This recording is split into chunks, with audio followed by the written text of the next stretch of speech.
Hi guys, Anya here. Today I'm going to introduce you to Utthita Trikonasana triangle pose.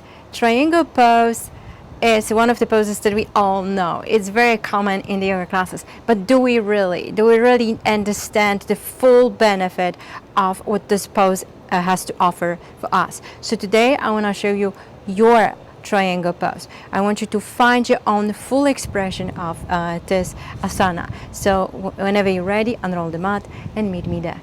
I guess I shouldn't say unroll the mat because as you can see, I'm outside on the concrete and this is what I'm going to be practicing my triangle with you guys today. So let's start with what triangle is. Triangle is a base yoga pose. What does it mean base? It's not the basic, it's a base. Base yoga poses are the ones that build up strength and stability for more advanced variations like balancing poses, like inversions, like handstands, headstands, and all the other poses. So that's what triangle is. Triangle pose has two different schools. It comes from Iyengar and it comes from Ashtanga. It may be more, but that's all the schools that I know of. So let's start with the difference between those two. Iyengar triangle is going to be much wider. You almost go into like a side split. This pose is probably very comfortable for those of you guys who are ballet dancers, gymnasts, people who are taught to hypermobility and hyperextensions. Those legs are super wide and the front leg obviously spins out, the back leg is sideways. Sometimes I see people going with the foot out. That just gives a bit more opening in the hips, which happens when the front leg is spinning out. We have that rotation of the hip out. If the back leg spins out, there's extra outer rotation in the front, in the back leg. So you want to make sure that that foot is to the side or slightly in. Now from there, most likely you're going to be focusing on pushing that knee down and that hyperextension, right? The hand is going to go on the block to the inside or outside, and then the back, the top arm is going to most likely reach up. The outer school, coming practically from the same root, is Ashtanga, where the width of the legs is a little bit shorter, and front leg obviously spins out. The back leg is either to the side or slightly in, and we're focusing mainly on hooking the big toe. That front knee can be bent and then eventually goes straight as you're progressing with your practice. So I'm gonna hook the big toe, and then I'm gonna see if bringing that hip back is gonna find that extension in the leg or not. And most likely the hand is gonna go up, and we're looking for the focal point up to the sky or down towards the big foot if you first learning this pose. Now there's this third variation that we all get from vinyasa classes. It's a bit windy here. So as we go, we probably gonna progress in vinyasa classes from warrior 2, and then from warrior 2 we just go into that expansion, right, of that hand goes to the on the shin, on the block, inside, outside. Or maybe when you go into power yoga class, you're gonna get those extension in the arms, giving us that extra core strength. So this is a variation of triangle, right? But let's focus on the basics. Not the basics. So we're gonna start, actually it is base. We're gonna start with the heels pressing down. So we're doing a little bit of earthing here. And we're gonna spin one of the legs out. It really doesn't matter, we can do right and left first, whatever feels comfortable, right?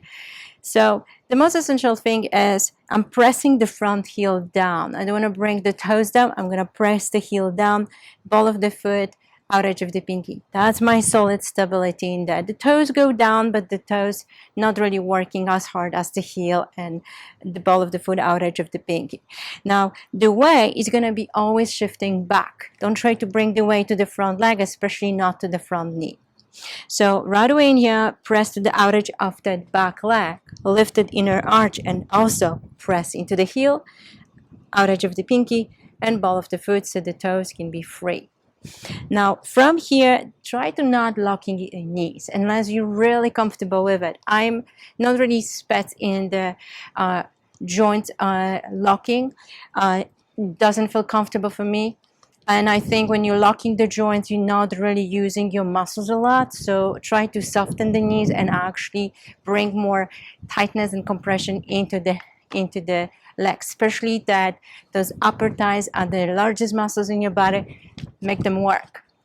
So as we here, let's start with bending that front knee. The whole idea comes from the positioning of the torso first.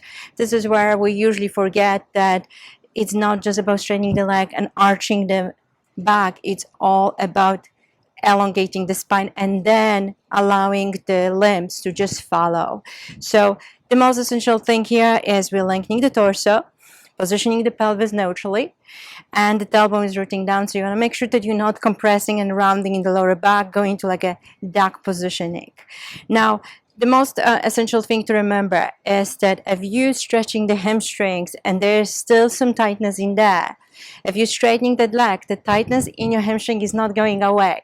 It's just being redirected to the different part of the body, and most likely it's going to go either into your lower, middle, or upper back. So you want to definitely focus on elongating the torso first and then see how far you can go with the stretch in the hamstring, and not just the hamstring, because you're using your legs entirely. So it's the inseam, it's the IT band that is outside of your legs.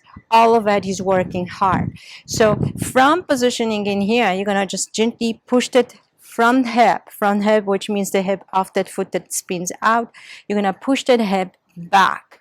You're not gonna repositioning that hip yet. You're just gonna push it back. Already, it's gonna work the hamstring. It's gonna work the IT band. It's gonna work the inseam. So from here, you're just gonna push the hip back, and then let's start extending the bottom side of your torso. Instead of arching it, you're gonna focusing on lengthening. Feel like you wanna lift that bottom rib and elongate and stretch away from the hip. Then extend that arm forward, but not the shoulder. So try to not overstretch the shoulder, keep the shoulder in, and try to lengthen the neck. Then slowly from here, bring the hand on the shin and see if your leg, if your hamstring is ready to go a bit deeper and you can straighten the leg or not.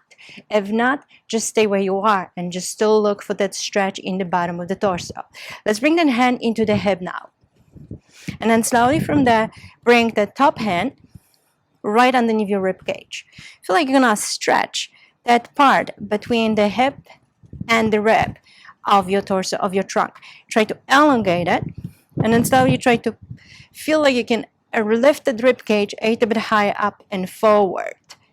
And as you're elongating the top of the torso forward, then extend that arm forward as well. Again, shoulder is scooping back, and the torso is lengthening forward. Now, if you want, you can reach the arm up. You can bring the hand on the hip. You can bring the hand behind your back. Or you can again extend that arm forward. Slowly come up and spin your front foot in. Let's do the same thing on the other side. So you're gonna start again from pressing the heels, ball of the foot, outer edge of the pinky down. So you don't need to really overuse your toes. Now from there, let's bend the knee. Let's see how that hamstring is feeling. Push the hip back, and then again start stretching. You can also do the same thing what we just did on the in the top of that opposite side of the torso. You're gonna grab underneath the rib and try to lengthen that side forward as the hip is moving back. Then start extending the left side of your trunk or right side of your trunk, whichever you are, it's on the bottom. Start extending forward. Feel like that arm is reaching forward, but not the shoulder. The neck is extending forward, but again, the shoulder is not moving forward. Then the hand is going to go down on the shin, on the ankle, or maybe just bring your forearm thigh, or keep the hand on the hip. There's so many variations you can play with. And then from there, let's extend the top arm. The top side of the torso. Top arm is reaching up, obviously, forward. Or if you want, you can bring the hand on the lower back. Now, as you're here, try to engage the belly in. So you're feeling you're stretching your stomach muscles all the way forward. That left of the rib cage forward, it's going to already give you some extension and suction in the belly. Keep that. And then slowly squeeze your glutes. That's going to fully strengthen and stabilize this leg. Even if the knee is bent, still engage your glutes. Take a nice big inhale in here and then slowly come up. Spin your foot in and shake it off. Okay, guys, so as you can see, the legs are working very hard in triangle. Why? Because this is going to eventually prep you for all those poses that we try to work on, especially in Ashtanga. When from triangle, you have this variation of going to lift that foot, extend it, hook the big toe. This is exactly the same like we would do in triangle pose. When we go to triangle, hooking the big toe, and then slowly from there, we're gonna go into triangle where the foot is lifting up. So this is one of the variation and balancing poses that takes lots of benefits from triangle pose. You're going to be looking for the same thing, not with the hook, but you're going to be looking for the same stability, the same strength in the legs, even in your inversion poses, in your headstands, in your handstands. So that's all for today with triangle. I hope you guys find it helpful. If you have any more questions, any concerns, please shoot me a note.